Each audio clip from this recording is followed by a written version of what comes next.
अस्सलाम वालेकुम। मैं हूँ होम्योपैथिक डॉक्टर मोहम्मद महमूद रज़ा। एक वक्त था कि डिप्रेशन को लोग जानते नहीं थे और साइकोलॉजिस्ट डॉक्टर के पास पेशेंट जाते ही नहीं थे। लेकिन आप देखेंगे सबसे ज़्यादा लाइनें साइकोलॉजिस्ट के पास होती हैं। अच्छा, इसकी वजह एक तो ये है कि हमारे मुल्क में फ्रस्ट्रेशन बहुत ज़्यादा है और काज़ बहुत ज़्यादा है। ये जो आजकल के घरेलू मसाइल, लड़ाई झगड़े और रोज़गार का मसला और जैसे हुकूमतों का मसला और इस तरीके से बहुत सारी प्रॉब्लम्स हैं जो इंसान के अंदर फ्रस्ट्रेशंस पैदा करती हैं। इसके अलावा जैसे जैसे उम्र बढ़ती है तो उम्र के हिसाब से हमारे ब्रेन में 2 हार्मोन्स होते हैं, डोपामिन और सेरोटोनिन। इनकी कमी से भी जो है डिप्रेशन का मर्ज़ होता है, यानी वो खुशी वाला जो हार्मोन है वो काम करना छोड़ देते हैं। तो उसके लिए फिर हमें किसी डॉक्टर से कंसल्ट करना पड़ता है ताकि वो हार्मोन रिलीज़ हो। एलोपैथिक में इसका जो ट्रीटमेंट है वो सारी उम्र के लिए, ज़िंदगी के लिए वो मेडिसिन लगा देते हैं और पेशेंट उससे ज़िच हो जाते हैं, जबकि होम्योपैथिक में इसका मुकम्मल इलाज मौजूद है।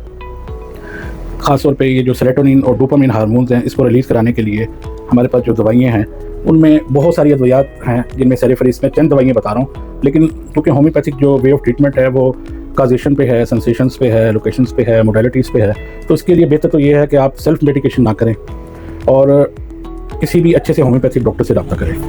दूसरा रहा कि इलाज के लिए टाइम चाहिए होता है। पेशेंट कहता है जी हमने बस ली है 15 दिन की, 10 दिन की, हमें तो कोई फ़ायदा नहीं हुआ। उससे बेहतर तो ये है कि वो इलाज कराएं ना। देखें, साइकिस्ट के पास भी जाएंगे तो वो भी 10-15 दिन की, महीने की दवाई नहीं देगा, बल्कि वो 6-6 महीने का टाइम देते हैं। और ये जो दिमागी हार्मोन्स हैं इनको अपनी जगह पे काम करने के लिए वक्त चाहिए। तो इसके लिए किसी अच्छे से होम्योपैथिक डॉक्टर से कंसल्ट करें। और इनमें मैं कुछ दवाइयाँ बता रहा हूँ, ये सिर्फ एसिम्प्टोमेटिकली हैं, लेकिन बेहतर तो यह है कि आप अपने किसी होम्योपैथिक डॉक्टर से रब्ता करके ये मेडिसिन लें। इनमें एनाकार्डियम एक मेडिसिन है हमारी, 200 1 mg 10 mg में यूज़ होती है और इसका मरीज़ याददाश्त की कमज़ोरी, डबल माइंडेड होता है, यानी उसको फैसला नहीं कर पाता। ये इसकी सबसे बड़ी सिम्टम्स है। सेकंड नंबर पे आरामेट है।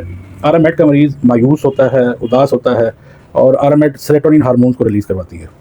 उसके बाद एक दवाई हमारी है इग्नेशिया। इग्नेशिया हमारा, ये भी हम 200 1 mg 10 mg में यूज़ करवाते हैं। ख़ास तौर पे उन मरीज़ों में जो डिप्रेशन का शिकार रहते हों, जिनको कुछ सदमा पहुँचे, खुदा ना खास्ता किसी लव वन की डेथ हो जाए और या कोई ऐसी मायूसी हो जाए, उसके बाद से फिर डिप्रेशन हो जाए, तो ये बेहतरीन मेडिसिन है और ये भी डोपामिन और सेरोटोनिन को रिलीज़ करती है। उसके बाद एक और दवाई है, वो है एसिडफास। इसमें दिमागी काम करने वाले लोग, ज़्यादा सोचने वाले लोग और रिसर्च वर्कर, इस तरह के लोगों की जो है वो मेडिसिन्स के लिए ये फ्रूटफुल है। और ये एसिडफास भी हाई पोटेंसी में ही इस्तेमाल कराते हैं, ये भी डोपामिन को रिलीज़ कराती है। और फिर मेडिसिन एक आती है ख़ास तौर पे लेडीज़ के लिए स्पेसिफिक है, क्योंकि उनमें ये सिम्टम पाई जाती हैं, सीपिया।